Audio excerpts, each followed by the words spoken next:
And I say you were close because the first entity did have the word associates in it. So I want to give you credit for that as well. Thank you so much. Yes, ma'am. I am so honored to be here. Can y'all hear me? Can y'all hear me without me in the mic? Okay. I am so honored to be here. Just as Barrington shared, I developed a relationship with him 4 years ago. Did not even know that I would be here networking and rolling with him the last year or so. Actually, I was asked to speak at an event, and they told me that the kids were from Shreveport. You know, I've been living in Houston for 22 years. And when I heard that the kids were from Shreveport, I said, that's my hometown. Yes, I'll do it. Just blindly going in, met Barrington, and just the rest is history. So I'm just delighted to still be connected to such an awesome individual as he, and now meeting his mother. Thank you for having me. So I'll give you a little bit more information about me. I was born and raised here, of course, in Shreveport, in Queensboro neighborhood. I was just sharing with Ms. Froggins here, I don't know a lot of people because I was not allowed to go anywhere, no parties, no get-togethers, no nothing. The only people that I really know are the people I graduated with. So with that being said, I graduated from Captain Shreve, and I've been living in Houston, like I said, for 22 years. This is my daughter right here, she's 23. And I developed a number of things over the years, over my career. My background is in education. I taught math and science in middle school and high school. And I started writing curriculums in 2000. I wrote a GED curriculum, not because I wanted to, because my superintendent demanded that I do that because I was a GED coordinator. And I was very upset in doing that. But after I did it, I had a light bulb moment. So after that, I started developing other curriculums as I was matriculating through my career in education. 2010, I developed a curriculum for business entrepreneurship for K through 12, and I called it Biz for Kids, which is currently under the umbrella of our nonprofit now. So I'm saying that to say just a little bit about me, so that you can connect with me on the similarities and even the differences that we may have. So today's topic is collaborations on a mission. The first thing I did when I was thinking about the topic was I wanted to define collaborations and mission. So separately, mission, according to Webster, is an important assignment carried out for political, religious, or commercial purposes, typically involving travel, meaning that you're going somewhere, right? So the second definition that I saw that was very empowering, a task that is regarded as a very important duty, a group of people sent by government to represent, or sent by whomever, the whole purpose. We all have a purpose in our lives, and a lot of us are multitasking on our jobs and also expressing our purpose. That's what I was doing as well. Now, on that purpose-driven journey, you have a mission. And along that mission is your purpose to connect with people who can express the true detail of your purpose. Now, I don't know about you, but my journey, you cannot have a purpose-driven journey without being spiritually connected to the Creator. Because I literally remember the moment when I locked arms with God and said, okay, let's do this. Because He kept telling me or showing me or putting me in situations where I had to create something. I had to share something. I had to, share something that I didn't want to share. Especially, with kids, they randomly walk up and ask you questions. They have challenges that you're not ready to hear about, but they're similar to challenges that you've had in your life. So I have to prepare to share that so I can empower them. So that's what being on a mission is about. Now I want to give you two examples.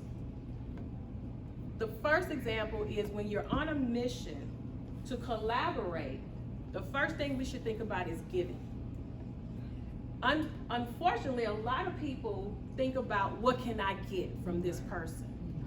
That's the mindset. What can I get? Because that's what you hear when they speak. They're not asking you, how can I help you grow your business? Or what are the most challenging things that you find in your business? How can I help you grow that? You know, if you ask these questions, then it will be reciprocated to you. So in collaborating, the best collaborations, I want to give an example. I have 3 examples. The first best collaboration I've ever had was actually a parent of one of my students. As a matter of fact, she wasn't even a student. She tried to get in my class. The principal didn't want her in my class. The mother wanted her in my class. She wanted to be in my class. So she decided to join the math club because I was over the math club. So I built a rapport with the child, built a rapport with the mother. To this day, she is still my best friend. Now, over the course of the years, I coached basketball at that school. She was my assistant. She was awesome. I have an AAU team where I coach. She helps with that as well. She has so many talents, and amazingly, when you collaborate with people, you don't know what they're going through. So your positive influence on them may really encourage them to step into their purpose. You know, she had been told that she couldn't do this, she couldn't do that because she was a house mom. She didn't have any skills and things of that sort. I saw directly the skills that she had because she was a giver. The second example is my business partner, NJ Consulting, Selena Teasley. She just got married about a year ago. She literally just had a baby a few weeks ago. She is one of the most phenomenal collaborators, and I'm gonna tell you why. Because she does not allow me to do things that contradict with our plan, with our goal. She will check me if needed. And I told her, I said, you know what, I knew that it was the best decision I ever made to allow you to be in my space and be my spiritual sister. So you have to have those people in your life. And the last one, the last best collaboration I've ever had was actually with one of the Fair Share business owners, Mr. Adam Mingo. And I say that he was one of the best collaborations because he allowed me to help him in his business. Now, there are a lot of consultants in this room. And I know that you can probably identify when a person hires you to do something, or even just business, you know, not just consultant, just business owner. A person hires you, or they walk in your store, or they inquire about your services or products, you want to help them as much as you can. If they allow you to, they have to allow you. Well, Mr. Mingo allowed me to help him, and we just recognized him Thursday because he was actually awarded his first prime contract for the city of Shreveport. Woo! I'm so proud of him. Now, I'm gonna talk about the worst because we need to know what not to do. The worst collaboration I've experienced, I'm not gonna name any names to be positive, but in general, they were thieves and liars, right? And I know we've all experienced that. And I'm gonna give you an example. A thief will come and act like they're going to collaborate, act like they know how to collaborate, and come and steal from you, right? A liar will come to you, say that they want to collaborate, and then go tell somebody a whole lie about who you really are. Because they have positioned themselves next to you, and now they become an authority of who you are. When you know you have already departmentalized your relationships, you don't let anybody in just because they are connected to you in business. But they'll go and lie and say, you're something, you're something, you're something. This is why when we collaborate, we have to make sure that we build our own relationships with people, no matter what we heard, right? We have to make sure that we in this room, because I believe that I'm in a like-minded room, that we pay attention to and understand how to deal with these thieves and these liars. Now, those are strong words, but it's real. We all experience it. Now, when I meet a person, I'm looking at their words versus their actions. The scriptures say that the only time you can judge a person is by the fruit of their labor. So I'm listening to what you say, but then I watch what you do. And if both of them don't add up, then I know how to move around. Right? So basically, did they do what they said they were going to do? If I talk to a number of you, which we all talk to each other today, introduced ourselves, and if I tell you I'm going to call you, and I never call you, I'm a liar. Yes. I'm a liar. We cannot collaborate if we never answer the phone or even dial the number, right? And then also going back to how to collaborate, we can't collaborate if we're not giving, because what you get is what you give, right? So the last one, and I'm closing, my company had an event Thursday, and Miss Nina mentioned this. She was, oh my gosh, she was a phenomenal speaker. My spirit needed her. I needed to hear her. And we had 7 speakers, and 3 of them traveled from out of town. Houston, 2 from Houston, 1 from Birmingham, Alabama. Now, I'm not really officially here yet, as far as my residence, but my business has been here for a year. And when I mentioned and these are just people in my circle, I mentioned to them, hey, I'm having an event, and I just called for advice. Oh yeah, I'll be there. I didn't even ask them. I said, okay, put your name down. I didn't say, oh, I'm not including you. They volunteer, and these people drove hours to give to an event just because it was me. I felt so honored. That's collaboration. I didn't even have to ask. Now, one thing also, the second example, focus on who honors their word. If not, the mission or assignment will be traveled by your negative thoughts or your negative experiences.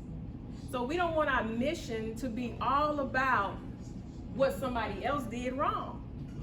If you talk to someone and only thing they're talking about is what somebody else did wrong, so they can, be boosted up, that's not a good thing.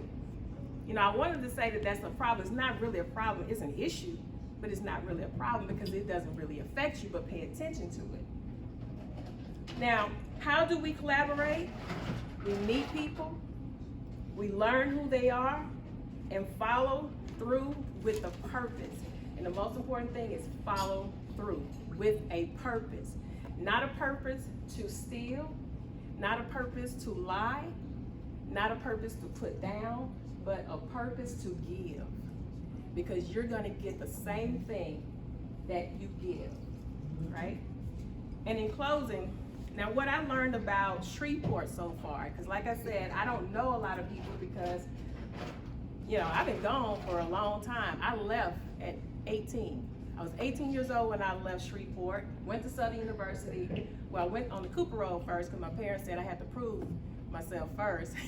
So I went to the Cooper Road first, then I went to Baton Rouge, and after Baton Rouge, I moved to Houston. So I haven't been here.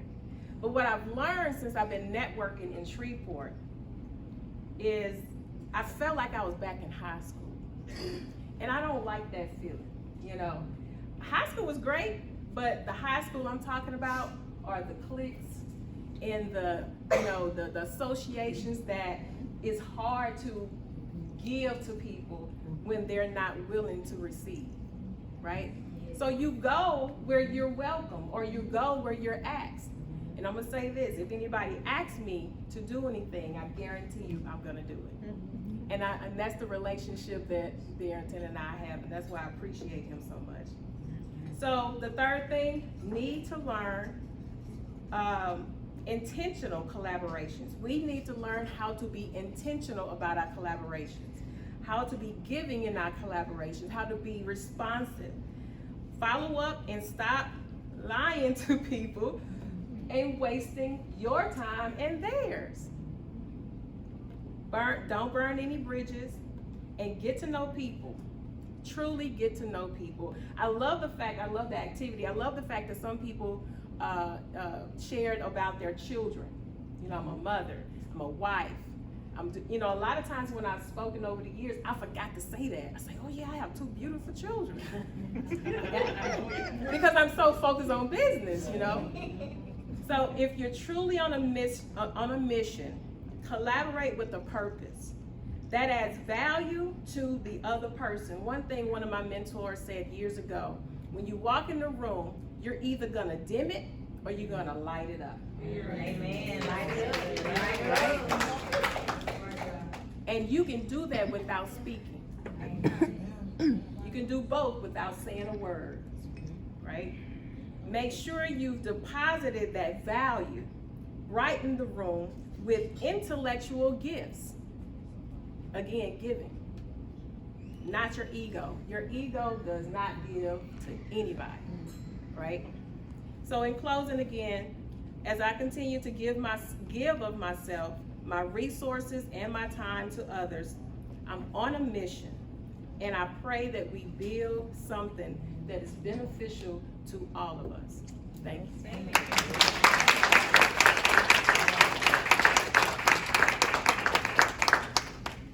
One more time for Dr. Tyra Jones, guys.